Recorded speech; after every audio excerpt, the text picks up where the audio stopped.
Park કરતા સમયે current લાગતા ટ્રક ચાલકને એસએસજી હોસ્પિટલમાં ખસેડાયો હતો। પ્રાપ્ત વિગતો અનુસાર ગત તારીખ 15મી નવેમ્બરે શુક્રવારે રાત્રે અંકલેશ્વરથી પાણીપત માટે માલ સામાન ભરીને રાજસ્થાનના ચુરુ જિલ્લાના રાજગઢ તાલુકાના પામાસી ગામનો અજયસિંહ નામનો 44 વર્ષીય ટ્રક ચાલક વડોદરા શહેર નજીકના ધુમાડ ચોકડી ખાતે આવેલા યોગેશ્વર પેટ્રોલ પંપ ખાતે ટ્રકમાં ડીઝલ ભરાવી નજીકમાં બાથરૂમ વગેરે જેવા માટે ટ્રક પાર્ક કરવા જતો હતો। તે દરમિયાન અહીં પસાર થતો વીજ વાયર ટ્રકને અડી જતા ટ્રકમાં આગ લાગી હતી તથા ટ્રક ચાલક અજયસિંહને વીજ કરંટ લાગતા ડાબા હાથે ખભે તથા પીઠના ભાગે ગંભીર રીતે દાઝી ગયો હતો, જેને કારણે અફરાતફરી મચી જવા પામી હતી।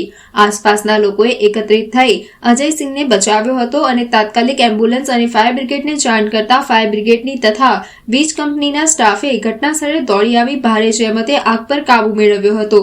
જ્યારે બીજી તરફ ગંભીર રીતે શરીરે દાઝી ગયેલા અજયસિંહને 108 ઇમરજન્સી એમ્બ્યુલન્સ મારફતે એસએસજી હોસ્પિટલમાં ખસેડવામાં આવ્યો હતો, જ્યાં પ્રાથમિક સારવાર બાદ વધુ સારવાર માટે એસએસજી હોસ્પિટલમાંથી રજા લઈને તેને નજીકના ખાનગી હોસ્પિટલ નાયક સુપર સ્પેશિયાલિટી હોસ્પિટલમાં સારવાર અર્થે ખસેડવામાં આવ્યો હતો।